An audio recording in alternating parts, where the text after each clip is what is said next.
Point of View is sponsored by Castlegate Estate Company Limited, the nation's #1 service plot specialist.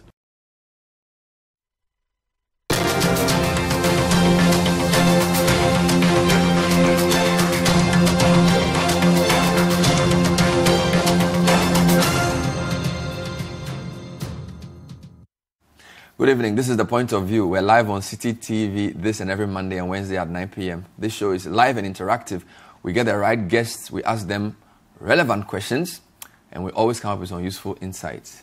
And you can follow us on our hashtag Point of View and also watch us on Facebook at City TVGH. You can get in touch with us on the issue we'll be discussing on the WhatsApp number we'll put on the screen. Tonight's show is the biggest issue in Ghana today because stakeholder consultations have begun, led by the Ministry of Transportation. Why? They want to review the law banning the use of motorcycles for commercial purposes. The law has been explicit. You can register a motorbike, but you cannot use it for any type of commercial activity except if you are doing a courier service or a delivery service.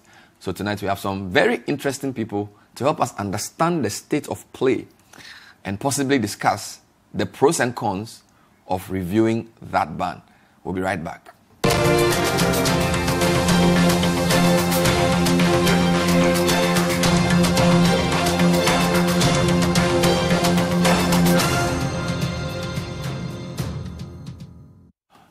So welcome back. So this conversation cannot be held only in studio with the 3 or 4 of us here. We need you to tell us what you think, your experiences with the use of motorcycles, whether for Okada or just for normal purposes. Send us your thoughts. So sat next to me is the police department representative. He's called Superintendent Dr. Samuel Sasu Mensah. He's the staff program officer for the Motor Traffic and Transport Division, also known as MTTD.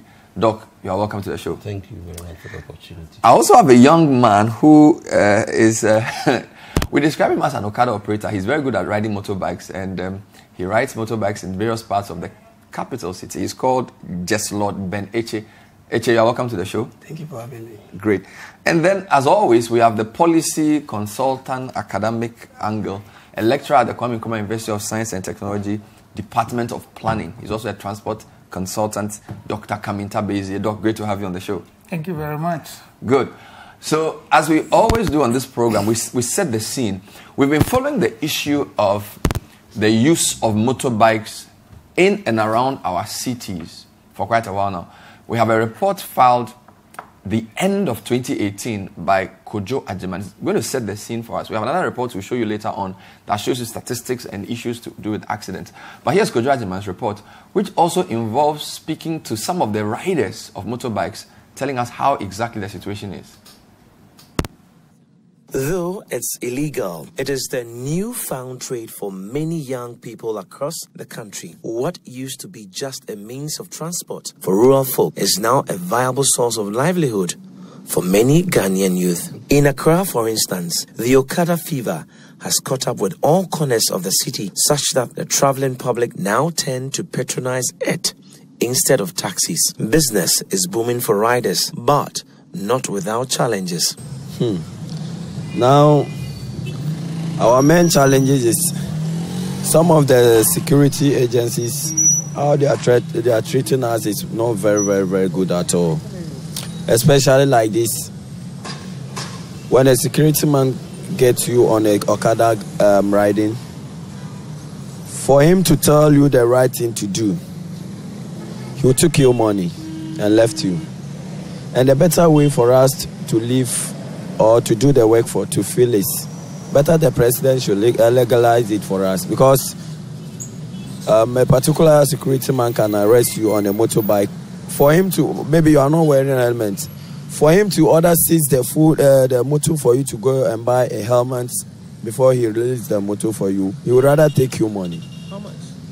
Oh, normally, they have taken me. Normally some other time, one guy arrested me. He took 100 cedi from me. Yeah, because... How much do you even make a day for them to take that much? Well, you can make like 40 cedi, 30 cedi for daily. Imagine when you are taking 100 cedi from the person. It means you took him 3 days 3 days cease for him. For a father of two, Davis, government must legalize their operations to enable him and his colleagues cater for their families. For me like this, I have wife, I have 2 children in Accra here. To feed them to survive in Accra is not easy.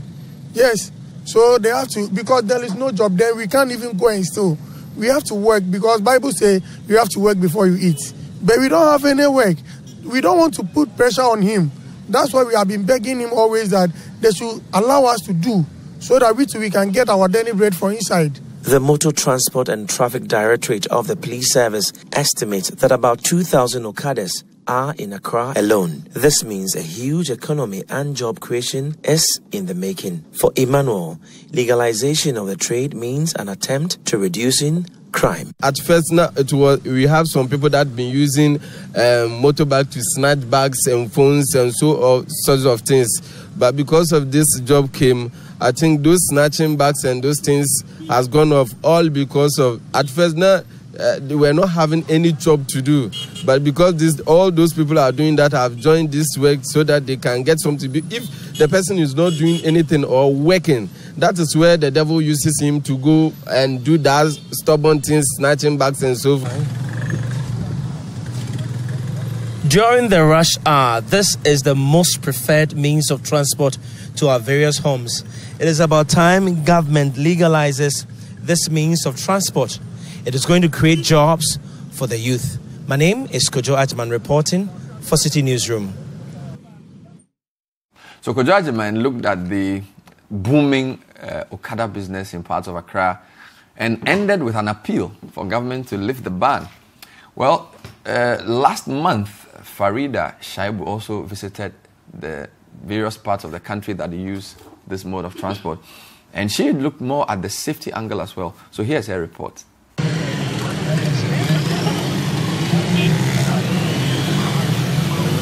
More than 50 people have so far lost their lives in motorcycle accidents this year alone. The startling figures from the Motor Traffic and Transport Department, MTTD, of the Ghana Police Service show that 315 motorcycle accidents were recorded in January 2019 in a spate of just 1 month. 181 people got injured and 42 people perished. And you observe that majority of these accidents happened in the Accra, Tema, and Eastern region and BA and all those areas. And it tells you clearly that it's because of indiscipline, because of traffic, high traffic mix and traffic volumes and congestion and all that. 32-year-old Ibrahim lost his life on the 25th of November 2018 on the Kwashiman Highway. It was around 8 p.m. and the traffic lights had just turned red, signaling motorists to stop so road users can cross. But little did he know that the step he took to cross to the other side was going to be his last. His friends and family are still reeling from the shock. Na ochemu ewo highway no so ebi nwa moto na bono but na moto no bono ni in fact if moto no fault because only light and on class no all riding no crowd when sure em say anu no mi bi na dia traffic lights no also green na cars gramba nti na chese aso red onu kwa no nam kwan so eba and ma car no moto no okay no at once na wankasa amane so anko baby a the man so hospital but you do on late we just ordinary bo ade ebo we quota no so e won kwan in middle lane na ngaza in fact me person make us asem no me kaya e ma me rewo pa because motor for no dey omo ha adwen. Motorcycles have now become a source of transport and a means of livelihood for many Ghanaians. Whether in the remotest parts of the country or the busy streets of the capital city, where one has to take extra precaution when crossing the road at any point. This is the La Paz N1 highway. Scores of people cross this intersection every day. it takes a lot of courage to be able to cross, and you have to be looking out for motorbikes and the cars as well. So Farida herself didn't look too confident crossing that road.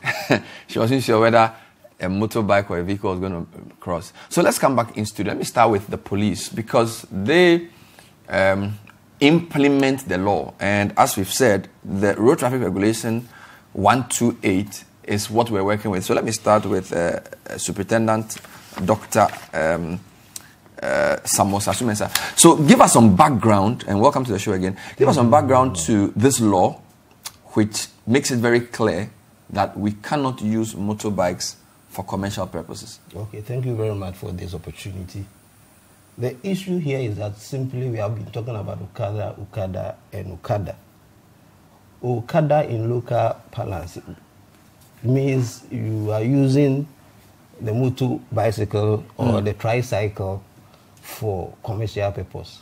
It's basically practiced in sister West African countries, like you go to Nigeria, Lagos is there, you go to Benin, it is there, Cotonou is there, then Togo, it is also right. But in Ghana here, where we find Okada operating, you find it very rife in Kolebu, the Accra Central, it's rife in Dome, Kwabinya, Adan, Juje, then Akache, Agbozumi, and Kleko.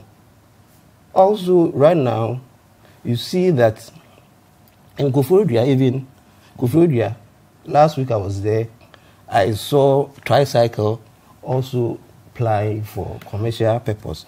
So it is creeping within the whole entire fabric. So sorry, these places you mentioned, all of them, they are used for commercial purpose. They are most Kolebu, Accra, Dome, Adan, Joje, Akachi, Agbozome, Kliko, Koforidua. Koforidua is now, they are even using the tricycles. Okay. Then, what we are saying is basically that the use of motor bicycles for commercial purpose is prohibited by the law. And there have been series of concerns about the usage of this commercial motor bicycle for fee-paying purposes. Okay. The background lies to the fact that during an inauguration for West African Road Safety Organization, that is which was inaugurated in the year 2008, which is headquartered in Abuja, Nigeria. Concerns were expressed about the rise in the injury rates, that is the morbidity and mortality, which is traceable to the use of motorbikes, bicycles for commercial purpose.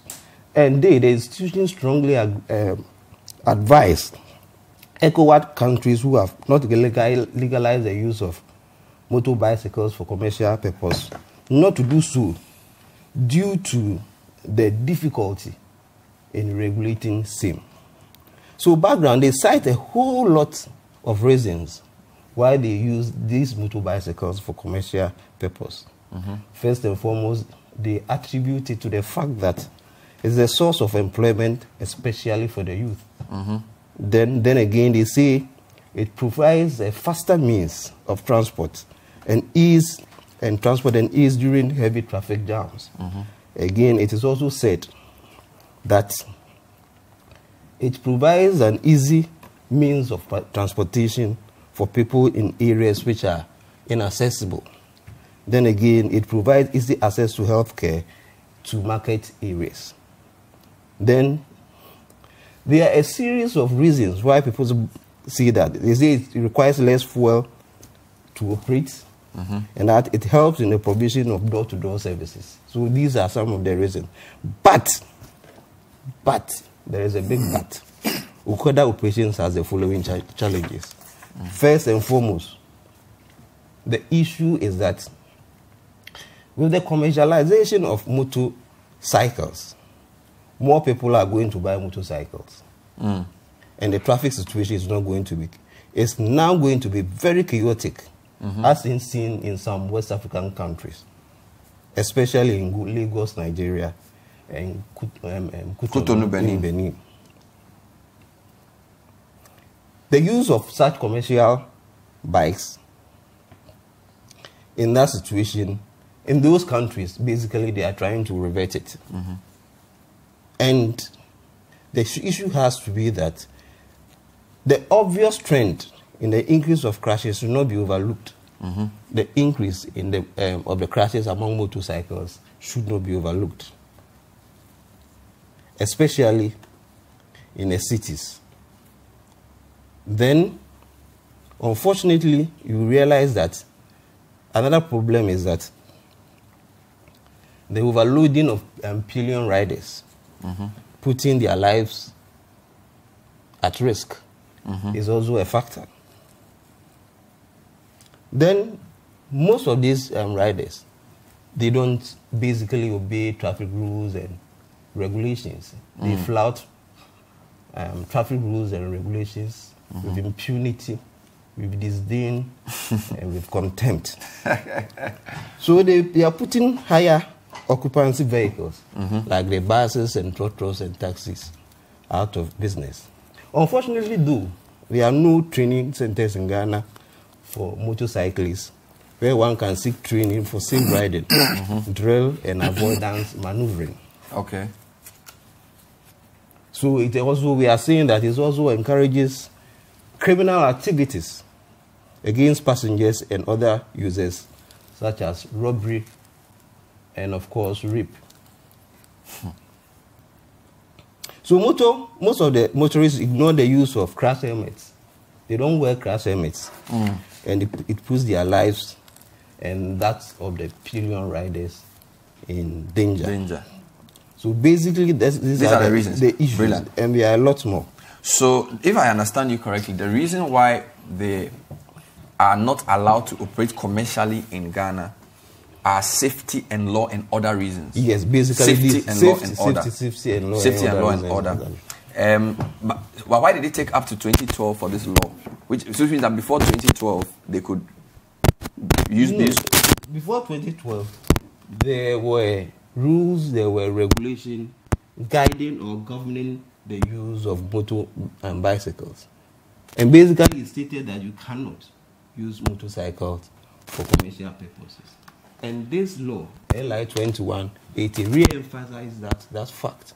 It was made succinctly very, very clear that you cannot, under any circumstance, use any motor bicycle or tricycle for commercial purposes. Okay. So what about the fact that nationally there are some communities that use motorcycles as their main means of transport? So the places you mentioned in Accra and Co. are different from the places that, for example, I was in Tamale, and then in Tamale it was the main mode of transport. So let's be clear. This is for national. This law is a national law. So basically, what we see here is that there's a gap in terms of transportation between the rural areas and the urban areas. That's why the urban areas, we are very cool. But when we go back to the rural settings, that is where, obviously, people say that the needs become very, very real. Okay. We'll take a short break. This is the point of view. We're trying to understand why this ban on the use of motorcycles for commercial use first came into place. Later on, we'll try and understand our transportation mix and whether, for those who are clamoring for the review of the ban, they have a point. Stay tuned.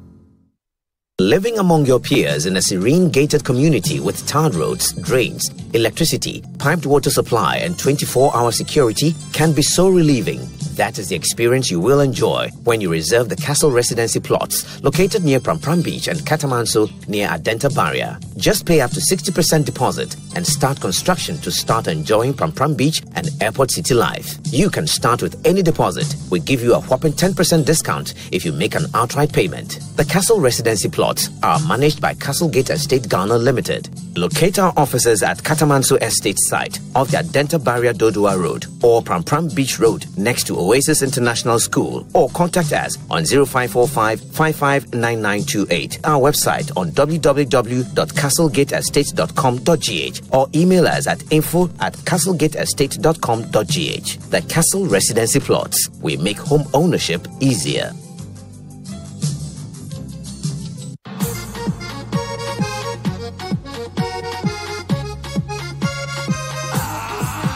Witness the twisted and tangled story of betrayal, greed, vengeance, and love in the award-winning Brazil Avenue. Carminia, a woman led by greed, gets rid of her husband, who is Rita's father, and sends Rita away to a filthy landfill. Rita finds love in Batata, but they are soon separated by adoption into different families, far away from each other. Many years later, all paths cross again, as Rita, now a renowned chef, seeks to pay back her stepmother for taking away her happiness as a child. It's a story of twists, turns, suspense, and thrilling action in Brazil Avenue. Brazil Avenue airs Wednesdays to Fridays from 10 to 11 p.m. only on City TV.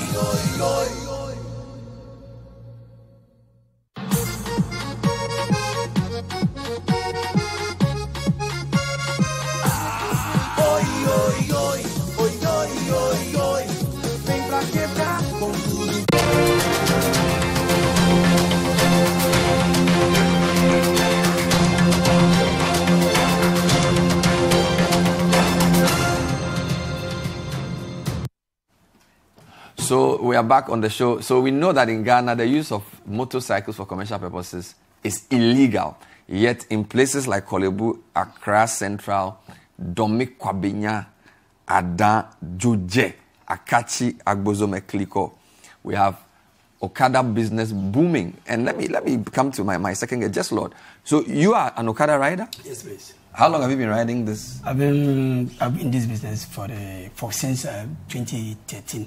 2013? Yes. Which area? 6 years. Which areas are you typically based at? Accra. Accra. Then Dansoman. Then Mataiku. How did you enter this business? Before I go on, thank you for having me on the show. And then my regards to my parents and then the viewers and then everybody and my co-riders. Your co-riders, they are watching you? Yeah, they are really watching me. And before I entered into this business, I was into building construction. I was a mason. Okay. But I had a challenge with my health, and as a result of that, the doctor advised me to put a stop to that. Okay. So, man must eat. You can't say because of that you wouldn't go to work. Okay. And besides, I also play a significant role in my family. You're a family man? Yes, please. You are married? I'm married. I got married last year, but I've been playing a fatherly role for quite some time now. For your other siblings? My other siblings. I see. You see, so sometimes it is certain conditions that. So how did you get into the business? I got into the business. I was, as I said earlier, I stopped the mason work. I wasn't having any job doing, and then I was attending classes, and then I got a motorbike, so I could get to classes early. But after completing, I realized that I wasn't getting job. Classes for what kind of school? For building construction. Okay. Right. So I wasn't getting job, and afterwards I took my bike, just roamed for a while, and I realized that I had one or two passengers. I picked them. People were calling you and stopping you? Yes. It wasn't my desire or my intention to enter into Okada, but because of condition that pushed me into it. And then ever since then, I've been into this business. And as a matter of fact, it's been a help to me. My younger siblings, one, the second after me, she's now in Legon pursuing economics. Hey. I should. And you, who pays the fees? Myself and my other brothers, we contribute and then assist. I cannot do, how do you call it, a rob or do any dubious means to make money. No, I'm ready to prepare. How do you determine how much you charge people? Yeah, look at the distance.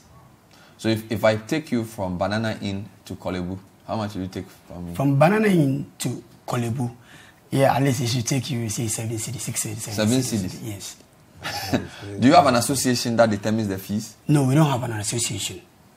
So when I jump, so how do I know whether you are an Okada rider? Because I see people riding motorbikes. How will I know that you are available for me to hire? Yes. When I'm on my bike or when you're on a bike and I'm looking for passengers, so I'll be hooting. So when I'm hooting, you get to know that I'm in need of passengers, and I need to get 2 helmets, one on my head and one on top of the motorbike. So when you see that, you know that you realize that this man is in for passengers. Do you have a station? Yes, I do have a station, but I'm not stationed at one place. I study the market. You are roaming. You are roaming. I do roam too. Okay, yes. But there are stations. Yeah, there are stations. I'm in one of the stations. And people just come together and park their bikes there? No. If we don't know you, we don't allow you to work there. Because if you pick somebody over there and you drop the person, how would we know? We end up getting ourselves. So for all the people who work from that station, somebody has to say this person is a good. Somebody has to vet you. We know ourselves. So before we come in, we would have done a bit checks on you, or we would have been recommended before you come in. What days are good days? Is weekends or weekdays? Weekends. The bad days are Tuesdays. The bad days are Tuesdays? Yes. Why? Tuesdays.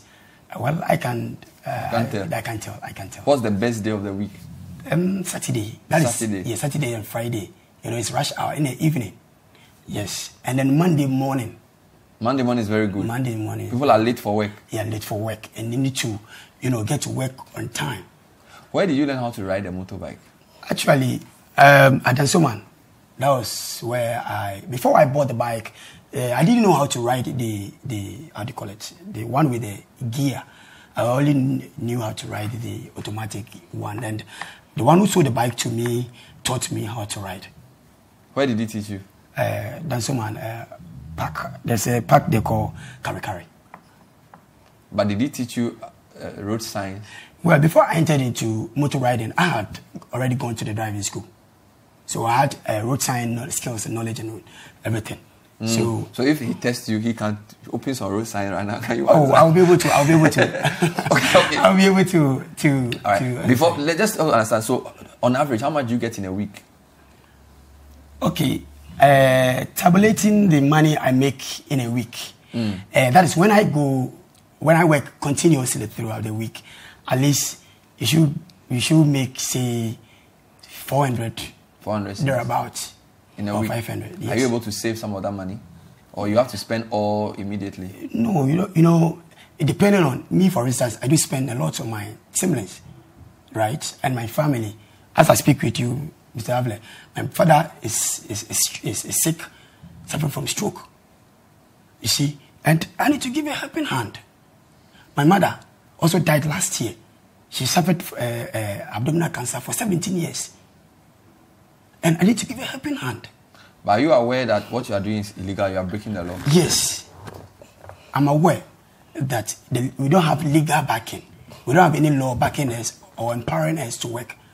But sometimes in certain conditions that will persuade you to act, against the law. It's not a wish or pleasure to flout the law, to go against the law. But what else can we do? You are hungry. Okay. How many people are your station? How many riders? Oh, we are more than 20. We are getting from 2030, between 2030. So between the Kolebu, Mataheko, Mamprobi, Kolebu, Mamprobi, Banana Inn area, how many stations or how many Okada riders do you think we will have there? We wouldn't have less than 100. Wow. Yes. So if your station has 20, then multiply by number of stations. Say, let's say if it's 5 stations. So if we're more than 100? Yes. And they're all men? They are all men. Okay. And not forgetting other places that are also doing this. Have you other mentioned Kaswa my boss, okay. Kaswa too. All right. I'm going to do something. I'm going to now play a short report and I'll bring Doc in. So there's a short report that we filed yesterday, which then brings the issue up because Nana Oyankra filed a report in which the Deputy Minister for Transport, Titus Glover, gave the hint that government is considering reviewing this ban. So here's the report. The Road Traffic Regulations 128/2012 forbids the use of motorcycles or tricycles for commercial purposes aside courier and delivery service. Per the regulations, the Driver and Vehicle Licensing Authority, DVLA, shall not register a motorcycle or tricycle for commercial use. The law also forbids motorcycle riders to use their motorcycles for commercial purposes except courier and delivery service. Also, the riders cannot take money from a passenger as fare for a ride. Anyone who is found liable faces up to 30 days in prison or a fine of not more than 25 penalty units. Although the law exists, the use of motorcycles for commercial purposes has become one of the most popular means of transport in Ghana. A lot of traders consider it as a more convenient and faster means of plying their business, as it is easier to move from one place to the other. Speaking to City Business News at a stakeholder forum to review the law, Deputy Transport Minister Titus Glover says the activities of Okada must be reconsidered, looking at the benefits of that business. To some extent, they are helping, because in their areas of operations, there are no readily jobs available. If he's using a motorcycle not to commit crime, but to provide a service for a fee, even though the law says that it is illegal, to some extent, he's doing the work. He's putting money on the table of his family. He's creating some job for the youth and all that. So we'll look at both sides of what the regulation 128 is telling us and get what we can do about it. The riders have welcomed the move. They, however, want their business regulated. Fatau Ali is chairman of the Okada Riders Association in Accra. Yeah, it has helped people because maybe someone might finish, if you go to the northern region, someone might finish maybe SS without maybe going forward to his education. Maybe he can use this Okada business, right? Maybe to be the breadwinner of the family, because if you go through the family don't have anything. So maybe he will be using this kind of business to look after the family for a while. It helps a lot because of, that's why at first I was saying that if you watch maybe some places that some people are staying and a car cannot go there, by Okada you can have access to the place, and you have some places that maybe if someone even is sick, you can use the Okada to help because of a car cannot reach that place. And before the car too can get to that place too, maybe something might happen to the person. So the Okada to help in so many ways like that, yeah. So now we know that the government is engaging stakeholders to consider a review of the ban. Dr. Kaminta Bezi, you have been working in the transport sector globally for quite a while now. What do you make of what's going on? The idea from the Deputy Minister that they are consulting to review the ban, and he gives the justification, jobs. Thank you very much, Bernard. Before I address the question, permit me to express my condolence to the people who met their untimely death on the Kintampo Road. Okay. Those around Mankesim a few days ago. The reason is this. We are sitting here talking about this because there is a problem. And the problem is not because we don't want Okada to operate. Okay. Why are we saying that motorcycles should not be used? It's because there is a reason. And in my view, it is because of the related accidents that emanate out of it. And the accidents, there are also underlying causes. If the Okadas were operating without accidents, obeying traffic rules and regulations, and everything was okay, I don't think we'll be sitting here discussing whether the ban should be lifted or not. Okay. And so we need to look at what the challenges are, what the underlying causes are. And my understanding is that an interministerial committee was set up to look at issues of road safety in this country. Yeah. Now, the first question I asked was, what is the composition of this committee? Now, I've said on a number of platforms that if there is an outbreak of a disease or something like that, you will be calling in the medical doctors. In other words, you need experts. Now, there are issues with accidents in this country, and then you put together an interministerial committee. If you don't have experts, road safety experts, people who understand the underlying causes and can diagnose the problem and come up with solutions, then the committee might just be a talk shop. Okay. And so one of the things that I am looking at is, who are the experts on the committee? What were the things that were considered? And what informed the recommendations that they made? And is the consideration to lift the ban part of the things that was considered by this interministerial committee?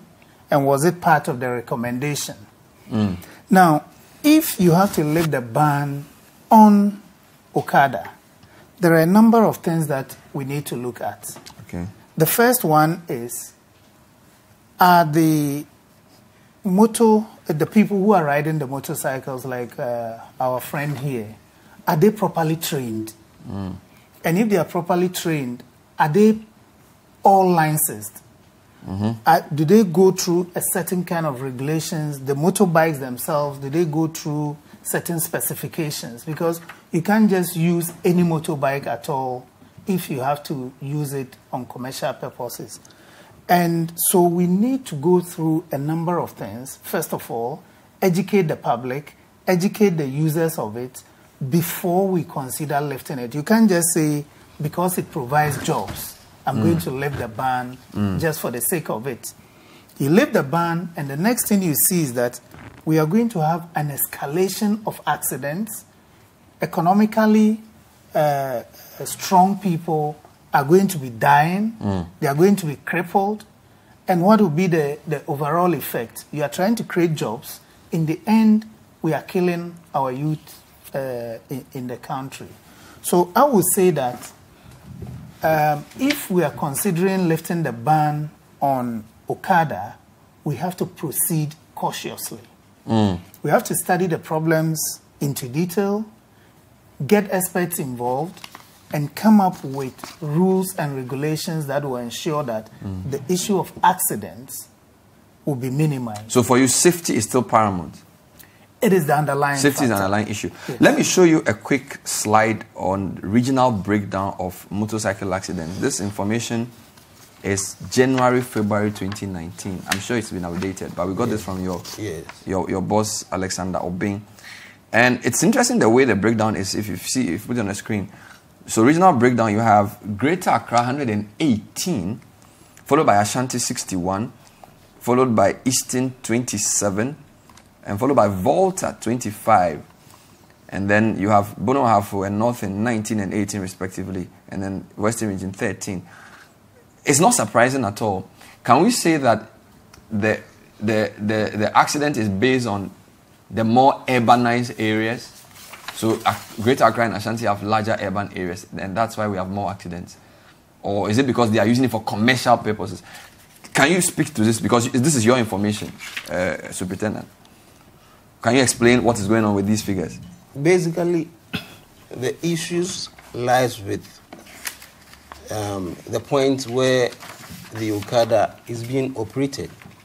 And as I took you through the places where it is being operated, you find out that in Greater Accra region, the numbers are in huge proportions. So if the numbers are in huge proportions, then you eventually what you see is that the accident rates, the morbidity rates, the mortality rate will also eventually increase. So these are basically, but it depends on where you find the Okada operating. But how come Northern region is only 18, where they use it very... Basically, it's a very common means of transportation. Because when you go to the Northern region, they basically respect traffic rules and regulations over there. So the accident rates over there is not increasing. Could it be that you go to that the Northern region, Tamale, for instance, when it is red, they stop. They stop. They obey traffic rules and regulations. So because one of the main means of transport there, they are also used. Yes. So they use it. But some of them use it commercially too. They use it commercially, but they are more careful. The issue here that we are mentioning is that they obey the traffic rules and regulations. They are more cautious over there. But guys, it means if in certain parts of the country they use it commercially and the accidents are low, it means the problem is not the commercial, it's the lack of obeying of rules. So can we not do something in Accra for them to just do what the people in Tamale are doing? So they use it and then they obey the rules. The issue generally has to do with the fact that enforcement of rules and regulations regarding the use of motorcycles and tricycles is fraught with a whole lot of challenges. Basically, you find out that the numbers, as we are talking about now, keeps on increasing. It is huge. And you see that it is both pervasive in both urban and rural areas. But the accidents are more in the urban than the rural. Based on this information, the accidents take place more in the urban areas. Because increasingly, those who are riding in the urban areas are becoming very, very, very indisciplined. Very, very, very indisciplined. They refuse to obey traffic rules and regulations. This is a cardinal factor. Refusing to obey traffic rules and regulations with impunity, and that no helmet, drive on walkways. Is very, very difficult. Sometimes against traffic. Very difficult to apprehend. And there are so many that if you want to arrest them, then it becomes problem. Are you saying you don't have enough? I've been at traffic light. I've seen your people. The issue is where the guys cross the red line. You don't even chase them. The issue is that what is an ordinary policeman who is directing traffic. Yes. Where he is based, he's supposed to manage traffic, and these are riding on motorbikes. So do they run and go and chase them, or they should? Don't they have a spare team hiding somewhere to Basically, chase them? that is why I'm saying that enforcement is practically very, very, very. It's very difficult because of the indiscipline. And this indiscipline is basically also leading to the increase in traffic, the increase in the cases of injuries. Yes, I'll put another slide there which shows the number of people affected in, again, January, February. 315 total motorcycle are involved in accidents. 42 people killed, 181 people injured. And when you see the breakdown, motorbikes are quite... So that one too. The issue here is that we are talking even this January to February. So it's higher now, by March it's gone higher. Right now, the situation is such that the fatalities are increasing. So we have from January to February, January and February 2019, we have 411 cases. So it's gone up by almost 100. And 108 is attributable to, of the deaths is attributable to motor traffic. 108? Yes. Out of the 411? Yes. Wow. Are attributable to motorcycles and tricycles. But do you know which of them are commercial and which are not? Or but basically, majority of them are commercial. Why don't your people obey the traffic rules? Yes. The issue is that when I have something to take over here to feed myself, and there is no one there to beat me up or to punish me, I'll go there with ease and then pick it up. And if somebody over there who is going to torture me, who is going to punish me for coming there, I'll have to develop a means by which I can get that food to feed myself. What I'm trying to say is that some, actually, there are good ones, good officers in the police service. And Mr. Abler, when you are in the traffic and you stop, from nowhere, a police officer will come from behind. Huh? And then off your engine, your ignition, and then take the key. When you are in the traffic, at red, you stopped. From nowhere, a policeman will appear. From behind. You wouldn't know. Some will hide in the dark. And be honest, and being very sincere with you. Look, the videos we watched over there. So one guy was saying that, yes, they will arrest you and they take 100 cedis from you. Because you are operating illegally. Because you're operating illegal. So because of that, you stop at the red light. When I'm coming and there's an officer there, how much money will I make? That somebody will catch me, or an officer will catch me and then take him. So you're explaining to us that one of the reasons why people who use this motor thing don't stop at traffic lights because they don't want. That is the major reason. Are you sure? The main reason. Very sure. Basically, it's untenable. Because, hey, Mr. Abel, if I get there and there's no one after me and there's no one, going to catch me, why should I skip the red light? But the issue here I hope I'm getting my point. The issue here is that you are breaking the law. The law is there for it to be enforced. Sorry for cutting in. For instance, if you go and steal somebody's item, the defense will not be that because I'm not employed, so the police shouldn't arrest me. The key issue is that the law states in plain language that you have offended the law and you must be arrested and prosecuted. So this is the caveat. This is what we are looking at. So far, as we speak now, the law is saying that you cannot use motorcycle or tricycles for commercial purpose. Maybe, perhaps, it's because of the fact that there are challenges in enforcement and that increasingly the accident rates are also increasing at an uncertain rate. That is why the issue as to whether to review or not to review. So now that the law says it's illegal, how many people have you arrested and prosecuted for? I cannot give you the figures now, but it doesn't mean that we have stopped enforcing. Basically, they are police. Because the impression is that when you stop them, you don't prosecute. They just take money from them and let them go. That is not the issue. We have statistics to the fact that we have prosecuted people. Do you seize the mic? Okay, so is it that, because I've seen also do operations where you stop and seize motorbikes, put them in the bucket of your truck and carry them to the police station? No, but issues about enforcement of motorcycles are many. It's not only about using commercial motorcycles.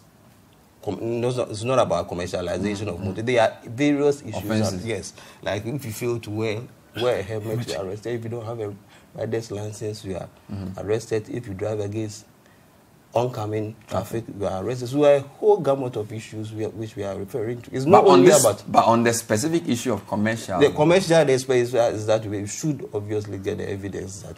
Obviously. So the law says that even the one who is the pillion rider... The one who's patronizing the service... And who is paying for the services of a motorbike. But how do you prove that? If you see me on his motorbike with a helmet and he's taking me to... But you virtually see someone getting down and paying money. You can capture it with your phone. It's a means of evidence. Do you collect mobile money? They have stations. Yes, sometimes. You collect mobile money too? They have stations. They have stations. We go there and arrest them over there. So there are all kinds of operations that it's not that we have stopped enforcement, but what we are saying is that enforcement is fraught with a whole lot of people are too many. The people are, and the patronage is huge. The patronage is huge. It's rather huge. So the issue here is whether or not the laws are relevant or the laws are not relevant. So Doc, what's your comment here? The patronage is huge. The people are many. So are the laws relevant or not? Should we or should we not? So you are saying that the law as it exists is difficult to enforce. Basically, it's difficult to enforce. Very difficult. So if it is difficult to enforce, we have to look at ways of regulating it. And one of the underlying causes I was telling you about is the fact that there is so much congestion, particularly in the cities. And that is why there is patronage for the service. Apart from the fact that there is congestion, it is also relatively cheaper than if you were to take a taxi. Are you sure?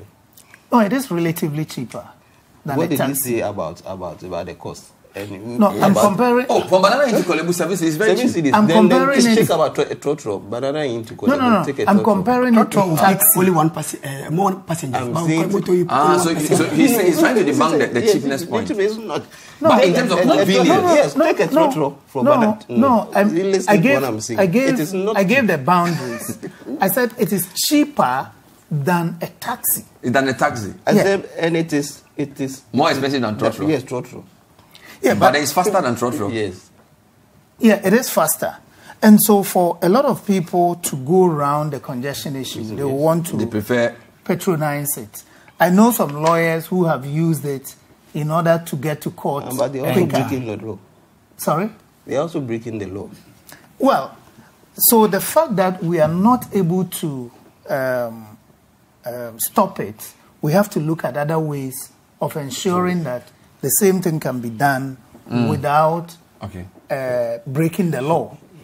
Now, listening to what is going on around the table, I see a problem beyond just the issue of Okada. This young man here has been emphasizing on the issue of I have to eat. I have to take care of my family. I have to do this. In other words, finding alternative livelihood is the issue. Yes. Let me take a short break. I'll come back and deal with that and read some of your comments, because we've got some interesting comments on this business of the Okada business. This is the point of view. Don't go away.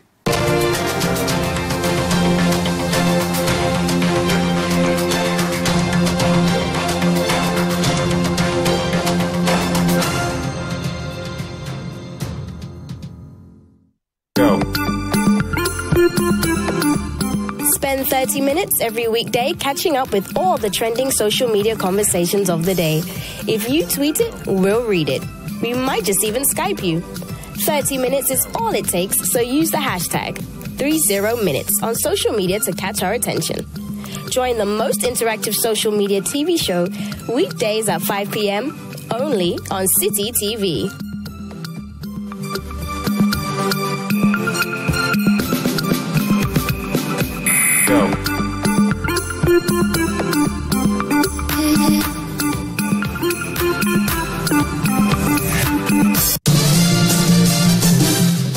For regular news checks as they unfold, 2020 news all day, all the time.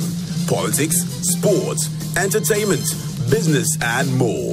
2020 news. We bring you the world in 20 minutes.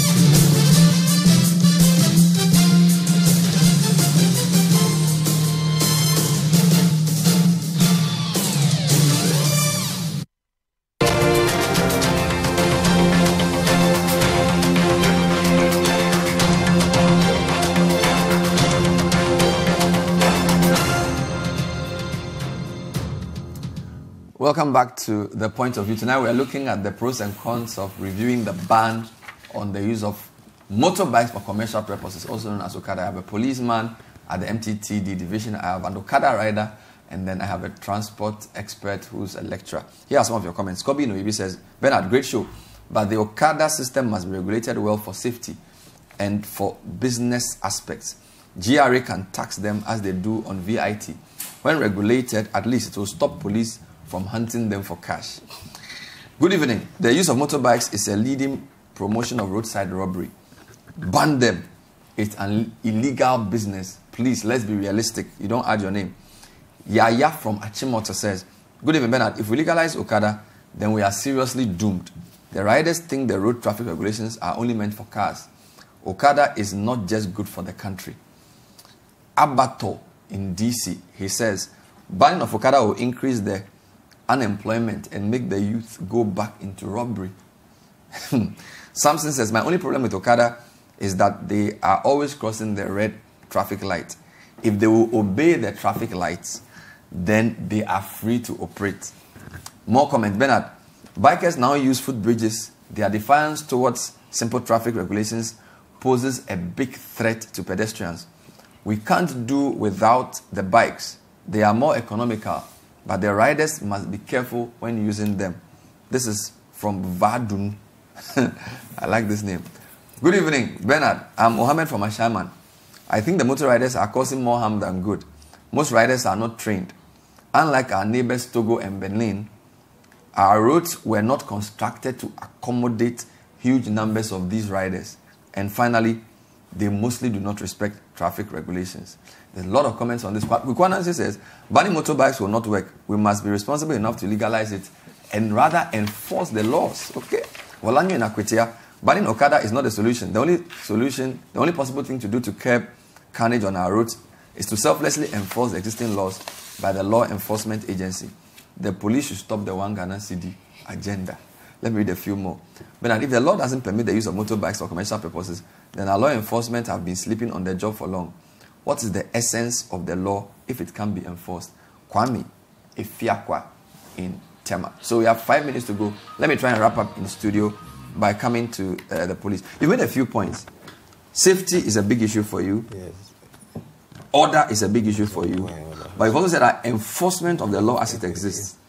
So if they asked you, they invited you for that meeting and asked for your recommendation on what to do to improve safety, to improve law and order, and also to increase employment, and you have to advise on your personal views, what would you say? How should they manage the law? So basically, the issue here to address is whether or not the laws that we have are relevant. So I think there is the need for stakeholder consultations. We should dilly and dally about the whole issues. But we should also address the issues which are involved in enforcement. Address the basic enforcement issues. The motor riders, we should have a school to train them. Riding a motorcycle is not like driving a vehicle. You need special skills, special competencies in order to ride a motorcycle. We need to set up schools to train them and treat them well so that they respect traffic rules and regulations and that they apply within the rigors of the law. So for what you're saying, if we are going to review the ban, certain things must be put in place. Training, licensing, and regulation before you agree that they should remove the ban. It shouldn't just be because we want to. It's not me being totally removing the ban. Totally. So, but the necessary things must be done. What to be done? But I see. Before we even consider that. Before we even consider. Yes, basically that is mine. That's your view. Yes, but the right things ought to be put in place. In Rwanda, I'm told they wear uniforms. Yeah. They all are wearing uniform with their tax registration number. They all wear helmets. Yes. The pillion riders have helmets they wear. Yes. They pay with mobile money. Yes. And they obey traffic rules. So after they are all forced to be part of unions. Yes. After they have gone the necessary training. Yes. And restructuring and transformation and exercise. Are you prepared to adhere to these, assuming? We are prepared. We are extremely prepared. Because, like as my boss said, if the government says he will do it, he's going to do it. Because where there is a will, there is a way. So if the government is really prepared to help us to get it legalized and then get it regularized, that is what we are calling for. So if they say you should go back to do training, you will go. We are ready to go. Because we know that is where we are going to earn our ends meet. You don't pay taxes on the 400. They say we don't pay taxes. We don't pay taxes. We buy spare parts. We don't pay taxes on them. We buy fuel. No government makes a profit or the revenue from the fuel we buy. We buy parts. Government makes revenue from there. You get my point. So if government, what we are pleading for or asking the government to do for us is that. But you know you are not insured though, because when you go to DVLA and you are using a commercial vehicle, you have insurance that is required to cover certain things. Yeah, but you don't even have insurance. Mr. Abele, what we are seeking for is legalization. If it is legalized, then other regulations will do what? Will follow. Will follow. Okay. Yes. Great. Somebody sent a very interesting message, and I will read it when I finish with you. So let me take your final comment, and I'll read that message. So, Doc, final thoughts on this? Yeah, my final comment is simply this. As a country, we tend to take lazy approaches to a problem that is hydra-headed. Okay. Now, the problem... We have only 30 seconds. Yeah, I will just summarize in less than 30 seconds. The problem is that we should be looking at our public transport system in the cities as a whole. We should be looking at urban traffic signal control. Okay. Such that we wouldn't even have the issue of congestion people can go to and from work in a safe, reliable public transport system. Okay. They wouldn't even need to use their cars. And for that matter, the need for patronizing Okada will be dead. Good evening. Dominic says, should the policeman not arrest the Okada rider in the studio since he has admitted to illegal activity? I'll leave that to your imagination.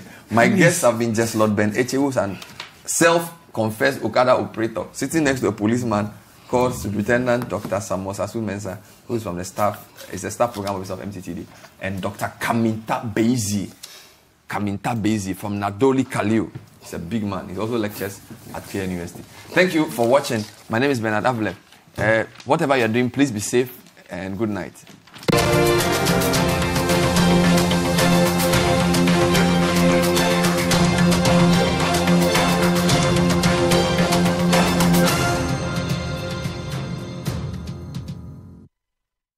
Point of View is sponsored by Castlegate Estate Company Limited, the nation's #1 service plot specialist.